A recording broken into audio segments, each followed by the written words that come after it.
வணக்கம். இன்னைக்கு நாம ஒரு சூப்பரான விஷயத்த பத்தி அலச போறோம். ஒரு பெரிய கம்பெனியோட வெற்றிக்கு பின்னால இருக்கிற ரகசியத்தை அக்கு வேரா ஆணி வேரா பார்க்க போறோம். ஒரு சின்னதா வர்ற ஐடியா எப்படி உலகத்தையே மாத்தக்கூடிய ஒரு பெரிய ப்ராடக்டா மாறுது, வாங்க பார்க்கலாம்.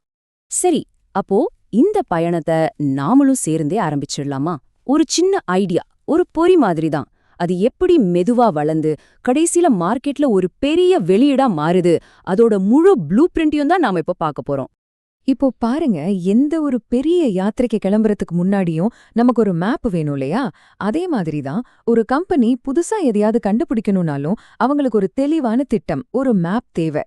அந்த மேப்போட முதல் புள்ளி என்ன தெரியுமா? நாம எதை நோக்கி போறோங்கிறதுல தெளிவா இருக்கிறது தான். இதுலேந்து நமக்கு என்ன தெரியுது? புதுசா ஒரு விஷயத்த கண்டுபிடிக்கிறதுங்கிறது ஏதோ அதிர்ஷ்டத்துல நடக்கிறது கிடையாது, ரொம்ப திட்டமிட்டு செய்யற ஒரு விஷயம். ஒரு கம்பெனிக்கு எந்த ஏரியால வளர்ச்சி தேவையோ, அது ப்ராடக்டா இருக்கலாம், டெக்னாலஜியா இருக்கலாம், அது சரியா குறி வச்சுதான் புது ஐடியாக்களை உருவாக்குவாங்க. இப்போ இதுதான் ரொம்ப முக்கியமான ஸ்லைடு. ஒரு கம்பெனியால எல்லாத்துலயும் ஒரே நேரத்துல கவனம் செலுத்த முடியுமா? கண்டிப்பா முடியாது. அதனால எதுக்கு இடம், எதுக்கு அடுத்த இடம்னு ஒரு முன்னுரிமை பட்டியல் போடுறாங்க. இங்க பாருங்க, ப்ராடக்ட் இன்னோவேஷன், டெக்னாலஜி அட்வான்ஸ்மெண்ட், இதுக்கெல்லாம் ஹை ப்ரையாரிட்டி கொடுத்துருக்காங்க. இதனால என்ன ஆகுதுன்னா, ரொம்ப முக்கியமான ப்ராஜெக்ட்ஸ்க்கு தேவையான பணமும் நேரமும் ஆள்பலமும் சரியா போய் சேருது. சரி, எங்க போனோன்னு முடிவு பண்ணியாச்சு. இப்போ அந்த இடத்துக்கு போறதுக்கான பயணத்தை எப்படி சின்ன சின்ன ஸ்டெப்ஸா பிரிக்கிறாங்கன்னு பார்க்கலாம் வாங்க. இந்த டைம்லைன்ல பாத்தீங்கன்னா முழு பயணமும் நம்ம கண்ணு முன்னாடி நிக்குது. ஒரு சின்ன கான்செப்ட் ஆரம்பிச்சு அப்புறம் புரோட்டோடைப், டெஸ்டிங்னு போய் கிட்டத்தட்ட 3 வருஷத்துல எப்படி ஒரு கமர்ஷியல் ப்ராடக்டா வெளியே வருதுன்னு ஒரு முழு ரோட் மேப் கொடுத்துருக்காங்க பாருங்க. இதுல முக்கியமான விஷயம் என்னன்னா, அந்த முதல் கட்டமே ரொம்ப தெளிவா ஒரு கட்டமைப்போட இருக்கு. சும்மா ஐடியா மட்டும் யோசிக்கிறது இல்ல. அந்த ஐடியா நிஜமாவே வேலைக்காகுமா, அதை செய்ய முடியுமா, செஞ்சா லாபம் வருமான்னு எல்லாத்தையும் அலசி ஆராயிறாங்க. இங்க பாருங்க, டீமோட ரோல் எப்படி மாறுதுன்னு இவ்ளோ அழகா சொல்லிருக்காங்க. ஆரம்பத்துல ஒரு சின்ன R&D டீம், அவங்க தான் எக்ஸ்ப்ளோரர்ஸ், அதாவது புதுசா ஒரு விஷயத்த தேடி போறவங்க. ஆனா கடைசில மார்க்கெட்ல அந்த ப்ராடக்ட கொண்டு போய் சேர்க்கறப்ப லீடர்ஷிப், மார்க்கெட்டிங்னு ஒரு பெரிய டீம் உள்ள வருது. அவங்க தான் செட்லர்ஸ், அந்த இடத்துல குடியேறி அதை வளப்படுத்துறவங்க. சரி, எல்லாம் நல்லா போகுது. ஆனா இவ்ளோ பெரிய பயணத்துல நாம கரெக்டான ரூட்ல தான் போறோமா, இல்ல வழி மாறிட்டோமான்னு எப்படி தெரிஞ்சுக்கிறது?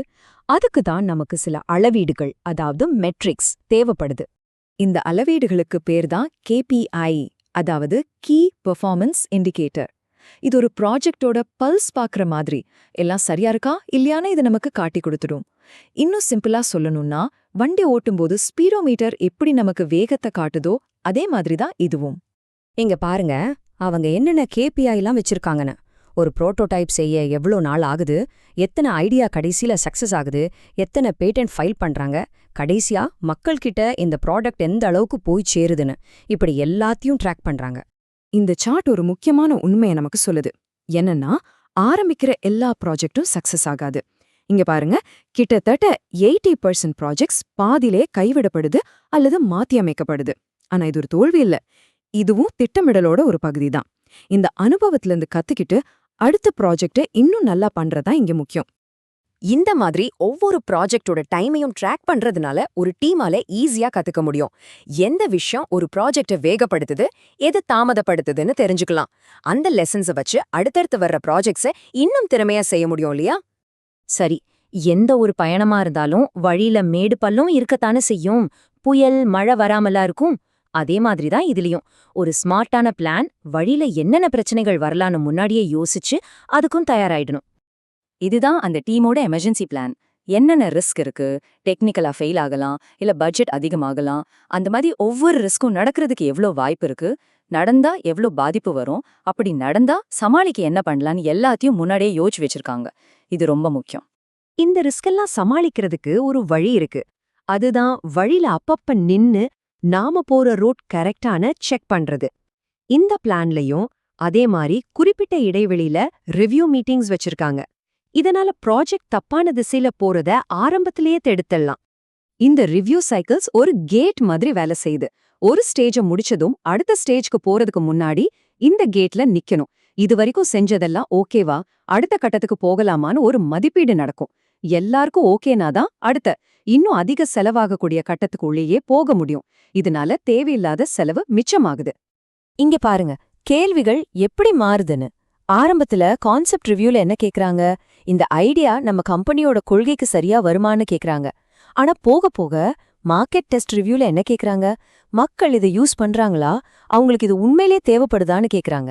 கேள்விங்க ரொம்ப பொதுவா ஆரம்பிச்சு நிஜ உலக பயன்பாட்டை நோக்கி நகருது. சரி, இப்போ நாம இந்த முழு ப்ளூ பிரிண்ட்டையும் பார்த்துட்டோம். அப்போ இதிலிருந்து நாம எடுத்துக்க வேண்டிய முக்கியமான விஷயம் என்ன? தெளிவா ஒரு விஷயம் புரியுது. புதுசா எதையாவது கண்டுபிடிக்கிறதுங்கிறது ஒரு ஆக்சிடென்ட் கிடையாது. அது ஒரு பயணம். அதுக்கு ஒரு மேப் இருக்கு, ஒரு காம்பஸ் இருக்கு, வழியில வர புயல சமாளிக்க ஒரு பிளானும் இருக்கு. ஒரு கட்டமைக்கப்பட்ட திட்டம் கிரியேட்டிவிட்டியா அழிக்காது. அதுக்கு பதிலா அந்த கிரியேட்டிவிட்டி வெற்றி அடையறதுக்கான சரியான பாதைய காட்டுது. கடைசியா இந்த முழு திட்டமிடலும் ஒரே ஒரு முக்கியமான கேள்வியை நோக்கி தான் நம்மள கூட்டிட்டு போகுது. ஒவ்வொரு தலைவரும் அவங்க கிட்டயே கேட்டுக்க வேண்டிய கேள்வி இது. நம்மளோட இந்த புது கண்டுபிடிப்புக்கான டைம்லைன் நிஜத்துக்கு பொருந்தினதா இருக்கா? நம்ம கம்பெனியோட எதிர்கால நோக்கங்களோட இது ஒத்துப்போகுதா? இதை ஜெயிக்க வைக்க தேவையான எல்லா வளங்களும் நம்ம கிட்ட இருக்கா?